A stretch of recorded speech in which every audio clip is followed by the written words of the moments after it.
கிறிஸ்துவில் மிகவும் பிரியமானவர்களே, ஆண்டவர் இன்றைக்கு உங்களை நிரம்ப ஆசீர்வதித்து எல்லையில்லாத நன்மைகளால் நிரப்பி உங்களை மகிழச் செய்வாராக. இன்றைக்கும் தேவ ஆவியானவர் உங்களுக்கு உதவி செய்வாராக. பரிசுத்த ஆவியானவரே, உம்முடைய அன்பு மக்களை நிரப்பி பலப்படுத்தி தேவைகளை சந்தித்து இந்த நாளிலே நிறைவுண்மை நோக்கி வழி நடத்தினப்பா. ஹல்லேலூயா, ஹல்லேலூயா, பிரைஸ் தி லார்ட். அசைவாடும் ஆவியே, தூய்மையே ஆவியே, அசைவாடும் ஆவியே, தூய்மையே ஆவியே, இடம் அசைய உள்ளம் நிரம்ப இறங்கி வாருமே. இந்த இடம் அசைய உள்ளம் நிரம்ப இறங்கி வாருமே.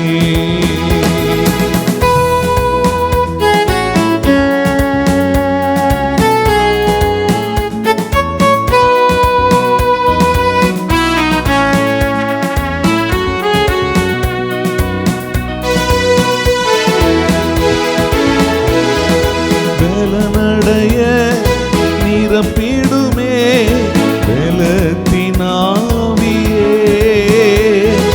பலனடைய நிரப்பிடுமே பலத்தினாவியே,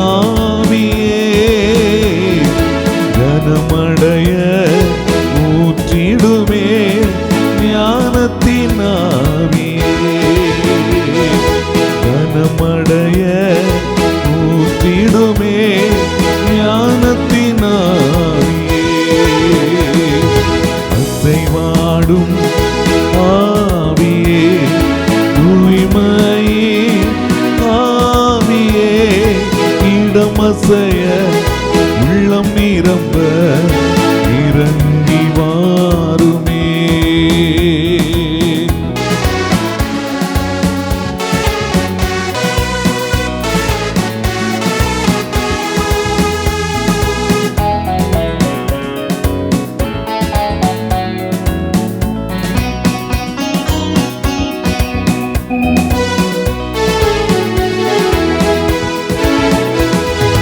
தேற்றிடுமே உள்ளங்களை இயேசுவின் நாமத்தினால், தேற்றிடுமே உள்ளங்களை இயேசுவின் நாமத்தினால்,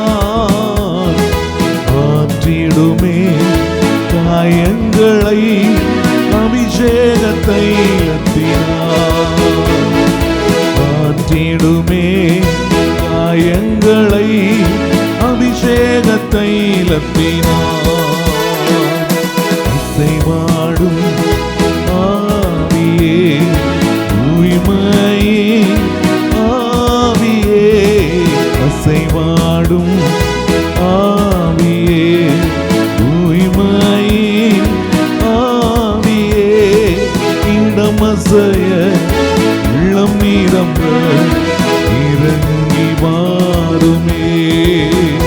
இந்த இடம் அசைய உள்ளம் நிரம்ப இறங்கி வாருமே.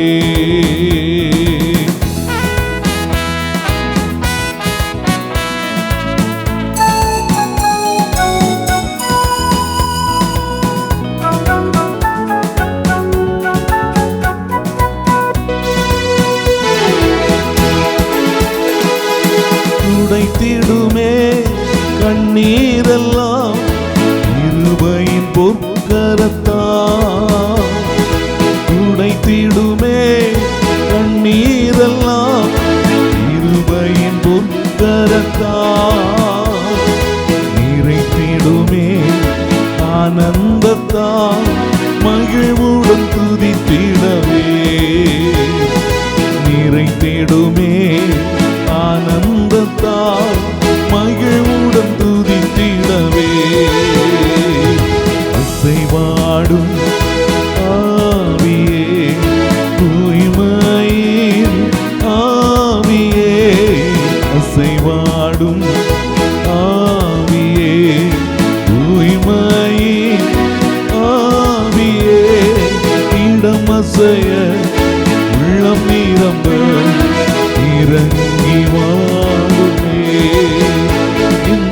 இடமசைய உள்ளம் நிரம்ப இறங்கி வாருமே.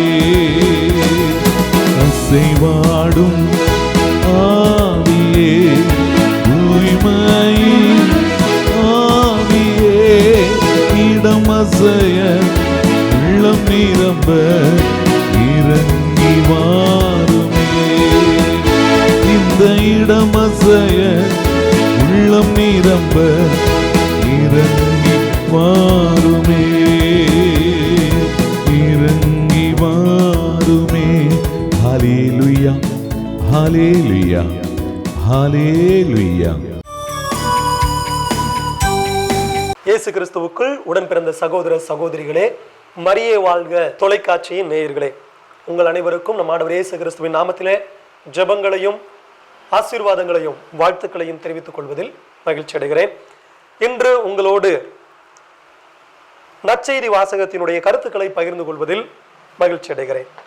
அன்பிற்குரியவர்களே, நம்ம எல்லாருமே கேட்டிருப்போம், இந்த வார்த்தையை நிறைய பேர் சொல்லியிருப்பாங்க. அறியும் சிவனும் ஒன்று, இதை அறியாதவர் வாயில மண்ணு. என்னடா ஃபாதரு ஏதோ ஒரு மதத்தினுடைய ஏதோ சொல்றாரு அப்படின்னு சொல்லி யோசிக்காதீங்க. அன்பிற்குரியவர்களே, இது ஒரு பழமொழி. இது ஏன் சொல்லப்பட்டது அப்படிங்கிறது நம்ம எல்லாருக்குமே தெரிந்தது ஒன்றுதான். கடவுள் பெயரால் சண்டைகள் புரியாமல் கடவுளை ஒருவர் என்று நம்பி கடவுளில் நாம் இணைந்திருக்க வேண்டும் என்பதற்காக சொல்லப்பட்ட ஒரு காரியம்தான் அந்த பழமொழி. இதை இன்று புதுமொழியாக சொல்ல வேண்டும் என்றால், அன்பும் கடவுளும் ஒன்று, இதை அறியாதவர் வாழ்வு மண்ணு.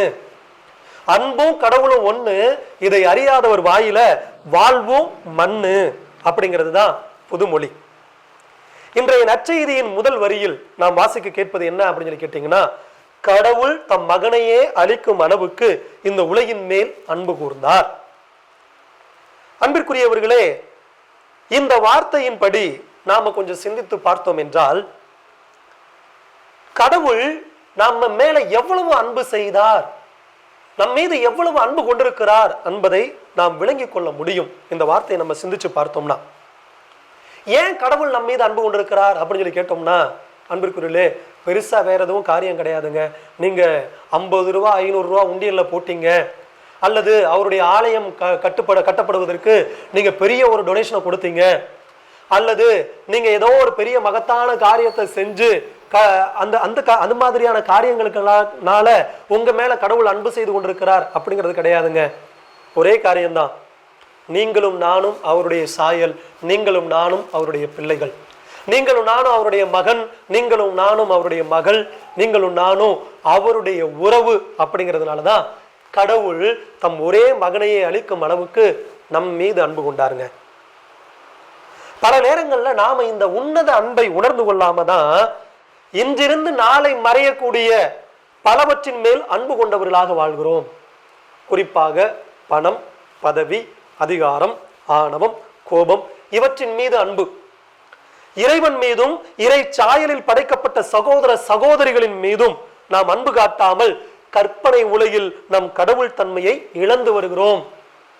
என்ன கற்பனை உலகு அப்படின்னு சொல்லி கேட்டோம்னா, எனக்கு எல்லாம் தெரியும், என்னால எல்லாம் முடியும், எனக்கு லேப்டாப் இருக்கு, எனக்கு மொபைல் இருக்கு, நான் நினைச்சேன்னா இந்த நேரத்துல எதை வேணாலும் வாங்கிக்க முடியும், என்னால எதை வேணாலும் செய்து கொள்ள முடியும் அப்படிங்கிற ஒரு கற்பனை உலகுதாங்க. அன்பிற்குரியவர்களே, உண்மைதான், நிறைய காரியங்கள் நம்மால முடியும் தான். ஆனா எல்லாவற்றையுமே நம்மளால பெற்றுக்கொள்ள முடியுமான்னு சொல்லி கேட்டா முடியவே முடியாதுங்க. எடுத்துக்காட்டா சொல்ல போனோம்னா, 2019 ஒரு நோய் வந்துச்சு. நல்லா எல்லாருக்கும் தெரியும், கொரோனா.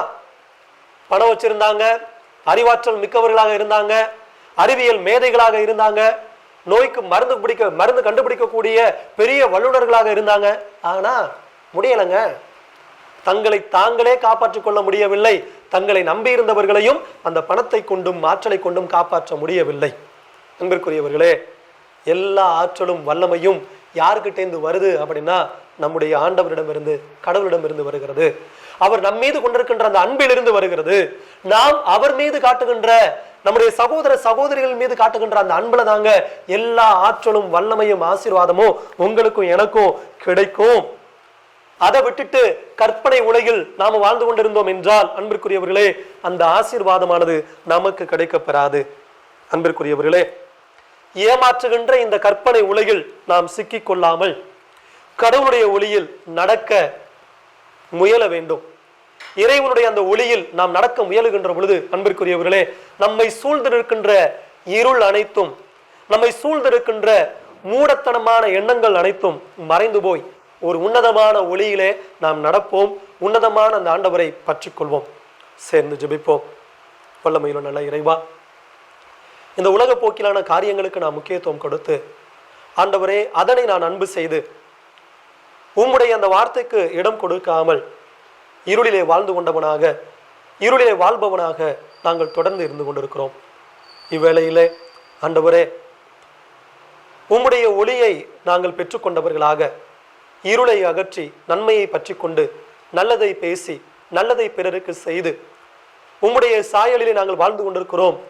உம்முடைய சாயலிலே நாங்கள் படைக்கப்பட்டவர்களாக இருக்கிறோம். அந்த உயரிய தன்மையை நாங்கள் இழந்து விடாமல் தொடர்ந்து வாழ வளர எங்கள் ஒவ்வொருவருக்கும் அருள் புரிவீராக. எங்கள் ஆண்டவராகிய கிறிஸ்து வழியாக உம்மை மன்றாடுகின்றோம். ஆமென். நீதிமொழிகள் 19ஆம் அதிகாரம் 17வது வசனம் படியம்மா. நீதிமொழிகள் 19:17 வசனம். அல்லேலூயா. வாசிங்கம்மா. நீதிமொழி 19:17. சீக்கிரம். ஏழைக்கு இறங்கி உதவி செய்கிறவன் ஆண்டவருக்கு கடன் கொடுக்கிறான், அவர் கொடுத்ததை அவரே திருப்பி தந்து விடுவார். கை தட்டுங்க பாப்போம். ஆனா ஒரு டிஃபரெண்ட் இருக்கு. என்ன தெரியுமா? சொல்லுங்க, என்ன தெரியுமா? நான் கொடுத்தது 1 மடங்குன்னா அவர் கொடுக்கிறது 1000 மடங்கு. ஆமென். அல்லேலூயா. நீங்க கொடுக்கிறத விட அவர் திரும்ப கொடுக்கும்போது எப்படி இருக்கும்? சொல்லுங்க. Price the Lord. நீங்க கொடுக்கிறத விட கொடுக்கிறது எப்படி இருக்கும்? 1000 மடங்கு இருக்கும். அல்லேலூயா. ஏழைக்கு கொடுக்கிறவன் யாருக்கு கொடுக்குறான்? நீங்கள் உங்கள் குடும்பத்தில், உங்கள் உறவில், உங்கள் சொந்த பந்தத்தில், நீங்கள் எந்த ஒரு ஆசிரமத்தில் ஏழைகளுக்கோ நம்முடைய இல்லத்தில் நீங்கள் செய்கிற நன்மைகள்லாம் நான் நினைத்த ஆண்டவருக்கு நன்றி சொல்லுகிறேன். அல்லேலூயா. வியாதியின் மத்தியில் பல எத்தனையோ தேவைகளை வந்து நீங்கள் கொடுக்குற அந்த உதவிகளை உண்மையிலே பல மடங்கு உங்கள் வாழ்க்கையில் ஆசீர்வாதத்தை கொண்டு வருகிறது. அல்லேலூயா. இன்னொரு வசனத்தை காண்பிக்கிறேன், தயவு செய்து எடுத்துக்கொள்ளுங்கள். நீதிமொழி 11:24-25. சீக்கிரம். நீதிமொழி 11ஆம் அதிகாரம் 24-25 படிக்கிறீங்களா? கடவுளுக்கு நான் வாசிக்கிறேன். கடவுளுக்கு அஞ்சி நடப்போரின் விருப்பங்கள் எப்போதும் நன்மையே பயக்கும். எதிர்காலம் பற்றி பொல்லார் கொள்ளும் நம்பிக்கை தெய்வ சிநேகத்தை அளவின்றி செலவழிப்போர் செல்வராவதும் உண்டு.